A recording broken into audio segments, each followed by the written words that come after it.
Hey everybody, welcome to Catch Fire Podcast, man. I'm so excited that you've tuned in today. Today is going to be really, really special because our guest is a powerful voice, not only in the business world, but in the Christian world. And he's written a new book called Mindset Matters. And I want to read you a little bit here. Dr. Dave Martin is America's #1 Christian success coach. He's an author, pastor, mentor, inspirational speaker, and business leader with the mission to communicate the biblical principles of success. Dave's best-selling books include The 12 Traits of the Greats, Miracles, The Force of Favor, and Another Shot. And most recently, Mindset Matters. And what I'm most excited about is Dr. Dave Martin is my friend. He's my buddy. He's my brother. And he's been a great blessing to me and our church for, man, over 10 years. Dave, welcome to the podcast, dude. Thanks so much, Pastor Al. Man, it's so good to be with you. Dude. And I love this Catch Fire Leadership Podcast. We need a little bit of fire in our leadership, don't we? That's right. We need fire in every area of life. I'm so glad people are connecting with the podcast. And hopefully they'll share it. Yes. Like it on, hit that like button, subscribe, and get it out there. Let other people see. I mean, you're putting this time into this effort and incredible teaching of what you've learned and what friends have learned together. And so I think it's going to be great. You know what, bro? I mean, I'm just so excited to have you on. We've been friends for a long time now. Yeah, over a decade. Over a decade. And I remember when you first came to our church, I mean, our church was much smaller. We must have been teenagers. Right. I know, exactly right. And the church was much smaller and we were just kind of starting out. And you've been a part of our success. I can tell you that because what I love about your message, and it's been the same message throughout the years, is change your mind, change your life. Yeah. And that's something that you've preached for years. It really, I mean, when you're born, God gave you two ends, right? One to sit on and one to think with. Right? I always say whichever one you use depends on how far you get in life, right? Heads you win, tails you lose, right? So you got to use your head. You got to change your thinking. A lot of people just sitting around waiting for God to do something when what we would know faith without works is dead. You got to do something. You got to get moving in the right direction. You got so much of it starts right there in our head. Oh man, bro. I mean, you've taught so many people how to use their mind to break into their future. And now you're pastoring. Yeah. And I am so excited for you because you've been a itinerant speaker for pretty much your whole ministry. Yeah. And what led you to pastoring? That's a good question. Well, God led me to pastoring. I don't know who led me to do it in Detroit, but God led me to the pastoring part. No, it's always been in me. My dad's a pastor. My grandfather's a pastor. Right. My great grandfather. So I've been in ministry my whole life, and God led me and gave me the incredible opportunity into the secular arena, and into the business arena to be able to kind of be salt and light, right? Yes, absolutely. A missionary, still bringing the principles of the Bible. Where did you get that? I'm like, you don't want to know. No, where did you hear that leadership principle? I'm like, I'm okay. I got it out of the Bible. They're like, I knew that's what you were going to say. Right. But yet they're all there. Yeah, and so, I did pastor years ago. And so I just think the season, my son's getting a little older. Yeah, right. And my wife, we've been on the road for a long time. Yeah. So for them to kind of get settled in has been a blessing as well. Absolutely. And to get to use all the principles I've been teaching to see if they actually work. And they're working. They're working. God's doing great things. Absolutely. And Dave, what people may not know is that you travel the country with some of America's top thought leaders and voices, not only in the Christian world, but in the business world. I mean, you've shared the stage with people like Les Brown, with people like John Maxwell, and some really, really strong voices. And how has that been? What kind of experience has that been? Yeah, I mean, it's been incredible, of course, to get around people that make you think different and that stretch your thinking. Right. That's the key. You always got to be around people that are going to pull you up. I say everybody needs mentors in their life and proteges. Someone that's pulling them up and then someone that they're pulling up, right? Because you only remember what you teach. And so it's been great to have those kind of people in my life, but then also to be able to some of those, I mean, of course, John is a great man of God as well, but being on tour with the guys from Shark Tank for several years. Yeah. talking to Damon John one day, and him and I are going back and forth. We try to see who has the best dad jokes, right? Okay, all right. And one day he's talking, and I just had the opportunity to begin to share a little bit of my story, and I said, "What's amazing?" I said, "All the stuff that you talk about's in the Bible." He's like, "It's not in the Bible." I said, "Yeah, everything you talk about's in the Bible." And I was just sharing with him, there's a difference between the person of Jesus and the principles of Jesus. Right. You know, the person of Jesus prepares you for heaven. The principles prepare you for earth. Ungodly people are using godly principles all the time, right? So he's talking about, he started this company, FUBU, right, you know, years ago. And he said, when I started the company, I wrote down all my dreams and goals, you know, all my dreams. He said, when you write down your goals, you dramatically increase the likelihood of accomplishing them. I said, that's so true. I said, I believe that 100% because it's in the Bible. Right. He said, that's not in the Bible. I said, I'm telling you, it's in the Bible. And so I showed him Habakkuk 2, verse 2, write the vision, make it plain. He goes, whoa, that's in the Bible. I said, all this stuff's in everything we're teaching them is God came up with these principles. So it's been kind of cool to be able to sit with people like that and to be salt, right? Absolutely. What does the Bible say? We're to be salty, to bring out the God flavors of the earth, right? And so sharing that kind of stuff. It's like, have you ever straightened up the shoes in your closet? Right. All of a sudden you feel like you can conquer the world that day. Right. Man, what else can I do? Let's go to the garage. Let's fix up this. Why do you feel so good about that? Because you're creating order, right? All right, good. God is a God of order. Yes. So when you straighten up the shoes in your closet, you actually did a godly thing. That's why you feel so good about it. I feel very ungodly right now. Yeah. but these principles are there for our success. Absolutely. And so God is a God of order. Order is the accurate arrangement of things. So when you put things where they belong, all of a sudden, you feel good. And so just helping people understand these principles are for us because God's for you. Yes. You know, God's for you. He's for your business. He's for your family. He's for your life. And so just helping people see that. I love it. Bro, speaking of salty, and speaking of being salt, John Maxwell got real salty with you and he shot you. well, he shot you with a gun. Yeah, different kind of salty, right? You got to tell us this story. I just did a series, and it actually wasn't. I was with John, but actually another guy is the one that pulled the trigger. Okay, tell me. Yeah, but it was just. So John didn't shoot you. Yeah, no. But John, thank you for not killing Dave Martin. Yes, we were on a hunting trip together. We should have known we had a guy come with us that was wearing skinny jeans. And we should have known a hunter that comes out wearing skinny jeans does not know what he's doing. That should have been the first clue right there. But he just he didn't raise up high enough, and he shot too low, and a stray pellet from the with the shotgun, from the buckshot. Yeah, just right below my eye. You can still see the little scar right there where it went in. And so it was a close one though. It was close to losing my eye. That's close, man. That hey, yeah. So it was. Those are hazards of how would you say hunting with skinny guys with skinny jeans. Yeah, that is so hilarious. And I don't like to mention the guy's name because but Sean Nepstead, he pastors up northern California. He's the one that did it. But I'm not going to say his name. Yeah, we won't say that. Yeah, that's so just hilarious. Watch out if you go hunting with Sean Nepstead. So, in your book, Mindset Matters, I feel like it's such an important topic, especially coming out of the time we've been in. There's so many people. I think every one of us have been affected by this pandemic. I mean, there's not one person who hasn't been affected. I mean, we've all been affected one way or another, whether we've lost family members or we've, businesses have gone under. And people are really in a rebuilding phase of their life, aren't they, Dave? They really, really are. And, mindset affects everything, right? Mm-hmm. It affects every part of our life. From the attitude we have in the morning, Right. Yeah, good morning, Lord, or good Lord, morning, right? Right. You start right then. It all starts in how you see things.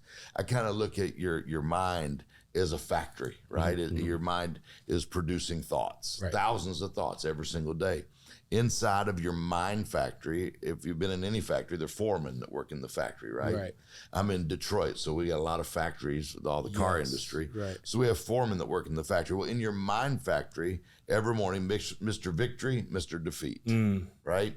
So when the whistle blows at 8 o'clock and it's time to go to work, you wake up, both of them are ready to work. Both of them are ready to start producing thoughts. Right. Victorious thoughts or defeating thoughts. So true. And so whichever one you give more work to, right? You get up in the morning, good morning, Lord, or good Lord, morning, right? Oh, it's going to be a great day today, man. Sun's shining. I'm going to get that sale in today. I'm going to get, and you start producing victorious thoughts. Mr. Victory's like, yeah, we need more of those. He starts producing thoughts. Or, oh man, my back hurts. Oh, it's going to be a bad day today. I can just feel it already. Mr. Defeat, whichever one you give more work to, eventually has to hire more people. Right. And so the more people they hire, the more room they need in the factory. So if more of your thoughts are becoming victorious, more space in your mind is becoming faith-filled, positive. Pretty soon you got Mr. Defeat over there. It's not doing anything anyway. You got to lay him off. Right? He's not producing. So now you're a victorious person. Or it goes the other way. And we've all met those negative, defeated people that just everything is all gloom, despair, and everything's wrong. And they just allow their mind factory to be taken over by negativity. And it's also our words. Yeah. I mean, words are so powerful, and something like me and my wife talk a lot about our words and how we speak to one another, how we speak to our people, how we speak. Words are a reflection of what we think. I mean, the Bible says from the abundance of the heart, the mouth speaks. I mean, life and death, right? Life and death. Power of the tongue. You eat the fruit of what you say. It's like, what are we saying about our future? I was telling someone, even our kids, like when you name your kid, that's what you're going to be calling them. Right, I was down between two names. We saw this couple and they were yelling at their kid. You go to Disney, everyone's yelling at their kids, or Walmart. But they're yelling at the kid and like that kid. Oh, he's such a little devil, And I'm like, that's what you're speaking into your kid. We had two names we were down to for my son. We named him Solomon. But the other name was also a Bible name. At the last minute, I said, we need to look that up. And when we looked it up, it actually meant poor. Oh, wow. And I'm like, well, we would have been speaking poverty, poor, into our son every day when you call his name, right? That's heavy. So, what you say, what you're saying is so vital. You eat the fruit of what you say. Yes. Right. And I always tell people all the time, I said, we don't get what we pray for. We get what we're prepared for. We don't attract people based on what we, always in the sense of what we say, but what we do and who we are. How important are relationships when it comes down to our thinking? Oh, well, people like elevators. They take you up or they take you down, right? Someone who's not taking you up will eventually take you down.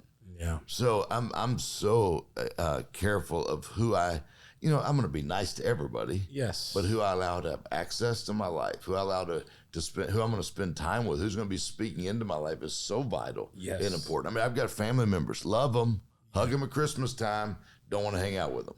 Right?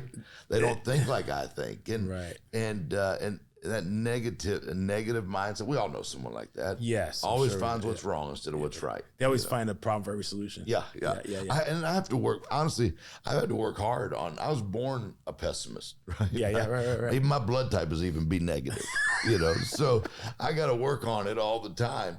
But that's why it's so important that I have people around me that are going to build up my faith, encourage me. Like they say, people add, subtract, multiply, or divide. Right? So good. So who's adding to your life? Who's causing things to multiply in your life? So true. And so those relationships are vital to your success, or vital to your attitude, to your thought process, to everything. Yeah, I've heard it said that you're like the 5 people you hang around the most. Right. There was that old commercial, I think it was a T-Mobile commercial, right? Who's in your 5? Yeah. And now on like the iPhone, you have like your favorites. So you can put your favorite phone numbers. And, I really feel like we are a product not only of our relationships, but we're also a product of our environment, aren't we? Yeah. Well, because all that is going into your mind, right? Right. I always say it this way, and it's been said for years, but you need a checkup from the neck up. Yes. To get rid of some stinking thinking. That's right. Good. And so often, the only thing that's limiting us is the way we think, the way we look at things. What is the scripture says? As a man thinketh, as a person thinketh, so are they. Right. You're going to become what you think about, and what we think about is so vital to Ephesians 3:20. He'll do above and beyond anything you ask or think. Right. Well, a lot of times we think it's what we ask. We're Christians, so prayer is real important. Absolutely. And it's vital. But what are you thinking about after you pray? Right? You got 24 hours in a day. You pray for something for 3 minutes. But what you think about the other 24 hours and 57 minutes is really probably what you're going to get, more than what you prayed about. That's very heavy. What do you think? Where's your mindset going? Yeah, I prayed, God, heal my relationship. Right. But in your mind, oh, he's never going to change. Yeah, that's doubt. She's never, yeah. That's doubt. I mean, that doubt is the opposite of faith. I mean, faith can't work unless you believe. Well, they say feed your faith, starve your doubts, right? Starve your doubt. Yeah, starve your doubts, starve your fears. You know, fear has had center stage for 2 years. Yeah. And I think all of us fear things. We all fear things. I mean, Dave, you're a very positive leader. You know, you function in a realm that really people, I believe, achieve to attain when it comes to our thinking, it comes to our prayer, it comes to our walk with God. But what are some of the things that, you know, have really gripped you when it comes to fear? And how do you defeat those things in your life? Yeah. You know, one thing, and I teach on a lot, and I think it's because I teach on mindset so much. Yeah, right. Because I've had to deal with it so much. Okay, good. A negative mindset or a poverty mindset. That's good. You know, I grew up very poor. We grew up in a small town in Mississippi. We didn't have anything growing up. I always kid around. I said my dad told us that the ice cream truck was playing music. That meant they were out, right? Because that's how poor we'd go to Kentucky Fried Chicken and lick other people's fingers, right? So I like the story you tell about your dad would drive around and watch other people swim in their pool. Oh yeah. I remember driving to church. We had to drive through this one neighborhood of real nice houses, and we'd see people out by the pool swimming, just enjoying themselves. And my dad would look at me and my brother. We're in the back of the seat of the car, you know, and we were sweating because we didn't have air conditioning in the car, but my dad made us leave the windows rolled up because he didn't want anyone to know we didn't have air conditioning. Okay, there you go. We were poor, but we were proud. and so my dad would look over and says, "Boys, see those folks over there out by the pool drinking lemonade?" He goes, "Those people are miserable." And I'm looking at my brother saying, "Man, I wish we were miserable. Man, that looks a lot better than where we were at." But it was a mindset, right? Yeah, it was a mindset. And we're talking about gas prices right now, and everyone's talking about gas prices. And you know, if you got to get gas, you got to get gas, right? You do. And so we can sit and complain about it and talk about it. And I remember growing up my whole life, my parents drive clear the other side of town because it was 5 cents cheaper. Over there, not thinking how long it took to get there, how much gas it cost. It's going to equal out anyway.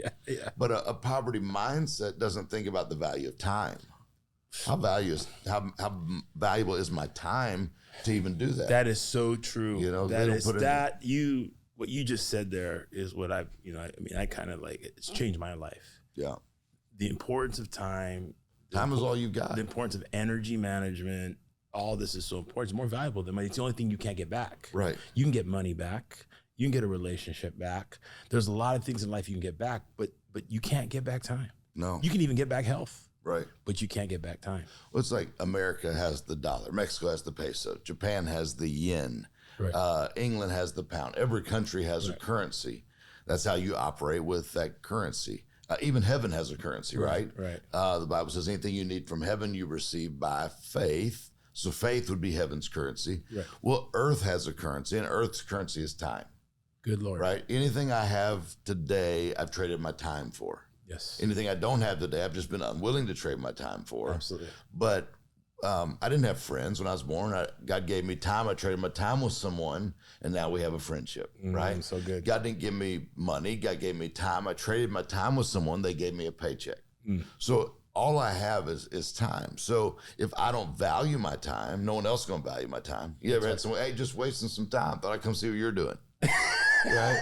And now you're wasting my time too, right? That's so good. So there's 24 hours in a day, right? So there's 24 boxcars on your train to success. Every day, 24 boxcars. What you put in each of those boxcars determines what you get at the end of the day. Jeez. So if, you know, they say the average American right now is watching like 6-7 hours of television a day. Well, So, no, now it's the phone. Well, yeah. Oh, yeah. But I mean, you binge watch, 6 episodes of Yellowstone or something. Very true, yeah. And what are you going to get at the end of the day, right? So It's very true. I mentor myself, what if you took 1 hour a day and invested in yourself? Very What good. if you just took 1 hour a day to listen to a podcast like Catch Fire Leader podcast Absolutely. or to read a book? Yes. Where would you be a year from now?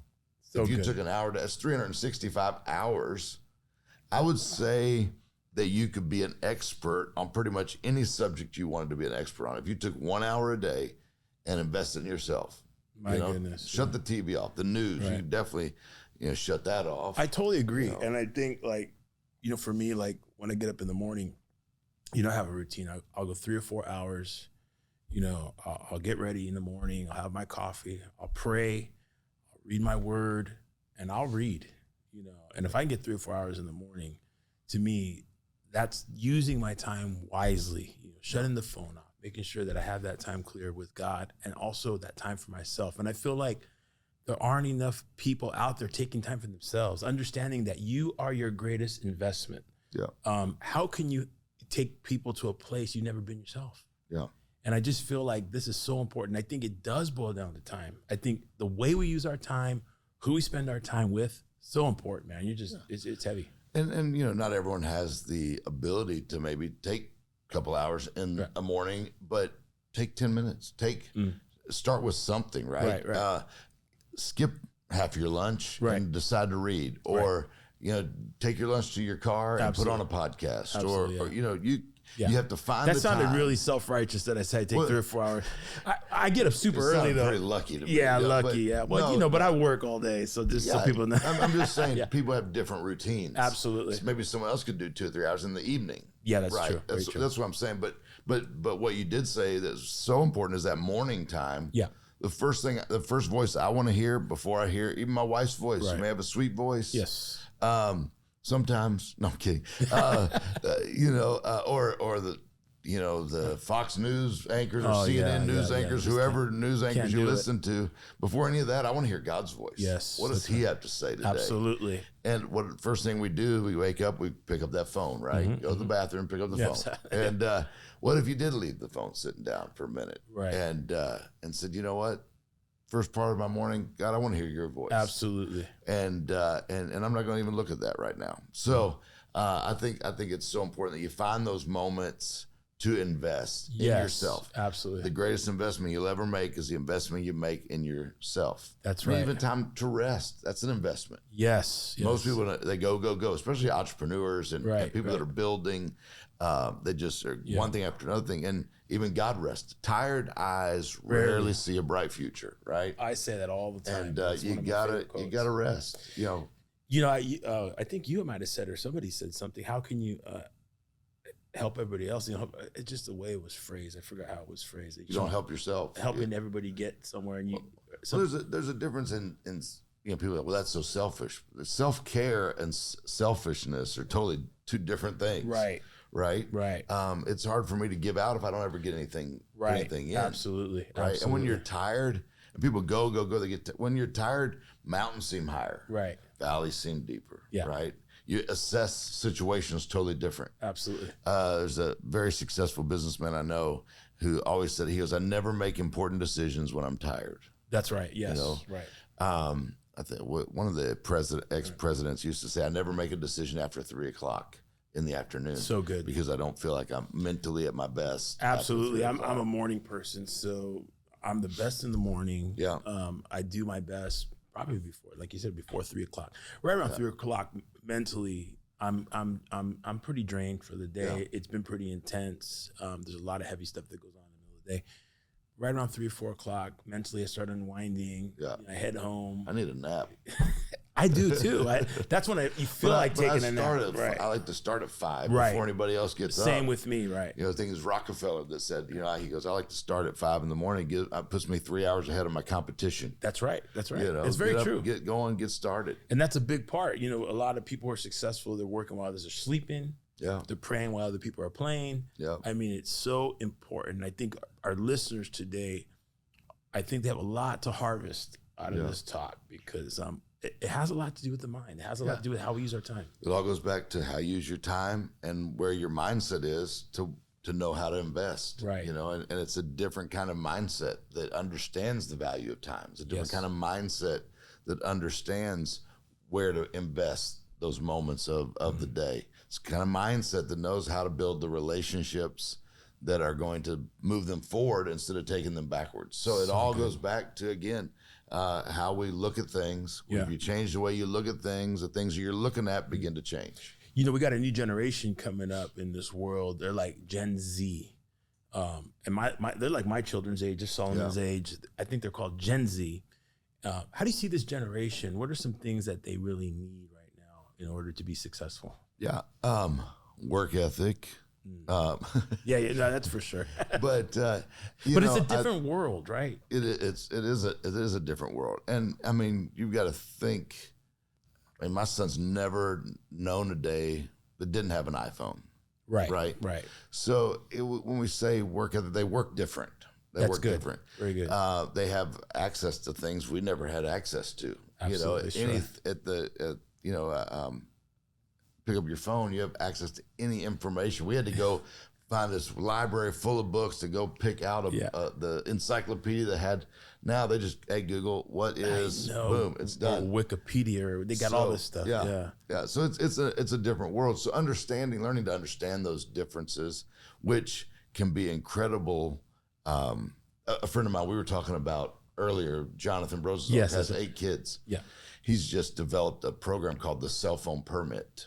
Okay. And which is phenomenal because we give our kids, before they can drive, they have to get a permit, right? Right, yes. Before we put them behind a vehicle. Yeah, we give them a phone, $1,000 phone that has access to anything in the world, negative or positive. Absolutely. And here you go. And have no training, no teaching, no understanding of what good or what bad. So he's developed him and his wife developed a cell phone permit that you make your kids, they have to fulfill that, get the permit before they hand them a phone. That is really good. It's phenomenal. And it's so true. Yeah. And I think, we have to really mentally, as parents and as leaders, really understand this Z generation, and even some of these millennials too. I mean, there's the positive sides and in any generation. Yes, right. And so is understanding what is going to be beneficial and what do we need to work on. Again, it all still goes back to the word. The word, exactly, right? That's what I was going to say. Character is character. Integrity is integrity. That's so good, Dave. Yeah. And so those basic and work ethic is work ethic. Yeah. Because the reality is there are things that this new generation, they really need to learn. They may work different, but there are principles with time and with character and with relationships. And because the negative side of some of those things, electronics, some of those things, they have allowed access that's made things easier. Yes, right? Yes, My son, even in schoolwork, I can think of some things he can just, and he hadn't had to research it and study it and find it to really know it. Yeah. He knows it long enough to get it down. Absolutely. And so, which is an incredible benefit, which is also incredibly, absolutely. And I think discipline and time management and having these biblical principles is so important, because even with media, you can use it for good or you can use it for evil. Yeah. And we all have that in our heart. We all have, like you said, you got the angel on one shoulder, the devil on the other shoulder. And how we use these tools are so important. So we're actually involved in shaping this next generation, aren't we? Well, I'm teaching my son to shake hands, look you in your eye, because they're in a texting email generation. They don't have to have phone calls. Right. They don't talk to people. They can do everything, order everything, talk to everything.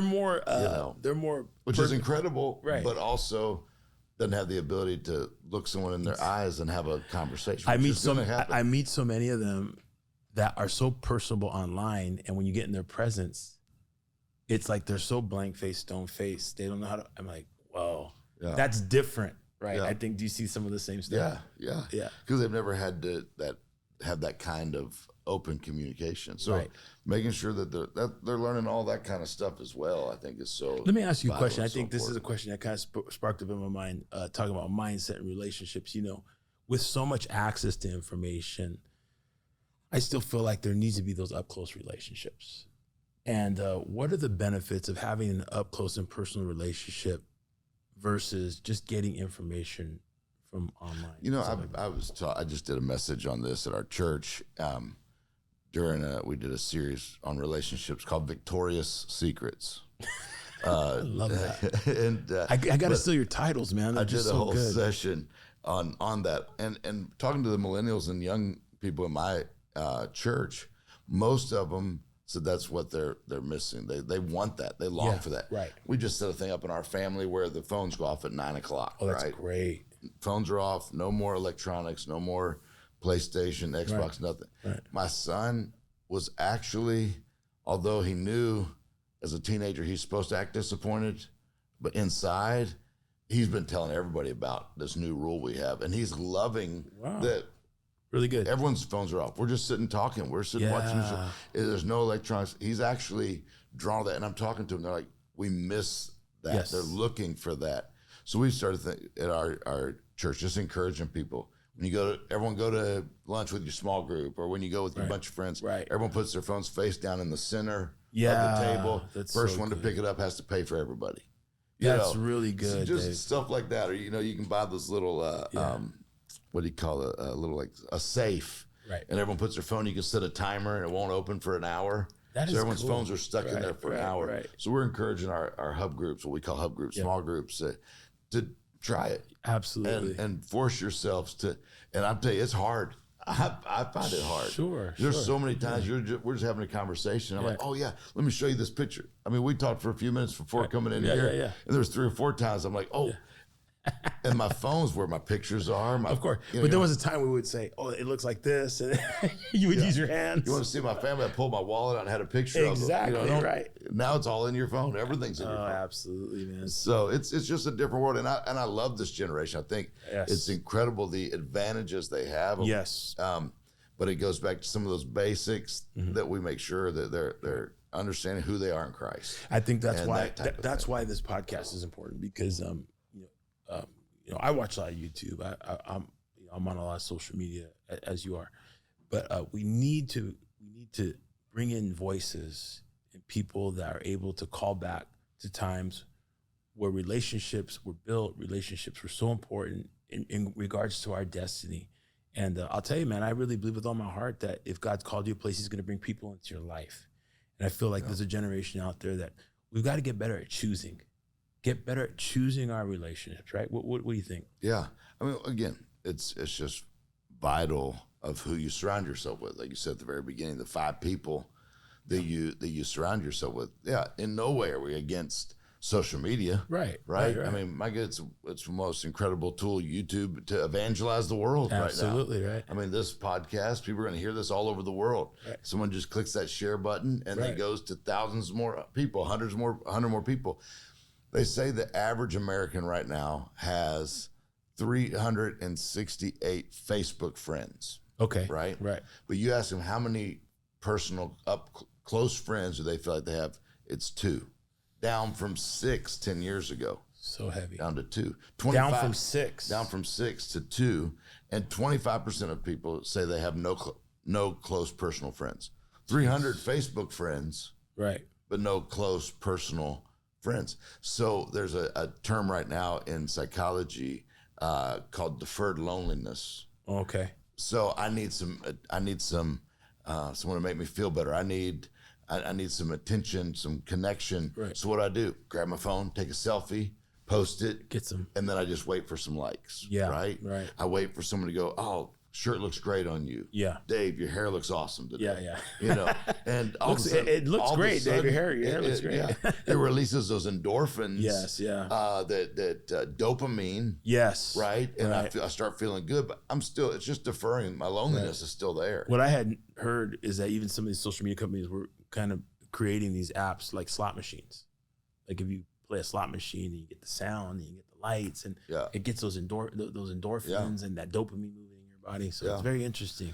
Yeah. And so I think, it's just understanding, learning how to balance it. It can be used. It's an incredible tool. Right. For good. Yes. But it can also be an incredible tool like anything. Right. Yeah. Like our parents and their parents before had something in there that was new in their life 50 years ago that was like, oh, that's the worst thing, that's going to be the and so it's just knowing how to use it and how to use it for the right thing. So powerful. Dave, this has been great. And how can people get Mindset Matters? How can they pick up this book? Yeah, I mean, it's available anywhere books are sold, of course, Amazon, Barnes & Noble, all that, or they can go to davemartin.org. If they buy it at davemartin.org, we give a copy for every book that's sold. We give a copy into the prison ministry. Yeah, and there's a number of other books you've written. Another Shot, 12 Traits of the Great, and And probably your best-selling book is The Force of Favor. Force of Favor. Yeah, that's been that was my first book. Yeah. And yet still to this day, when the royalty checks come in every quarter, that's still the #1 selling book even to this day.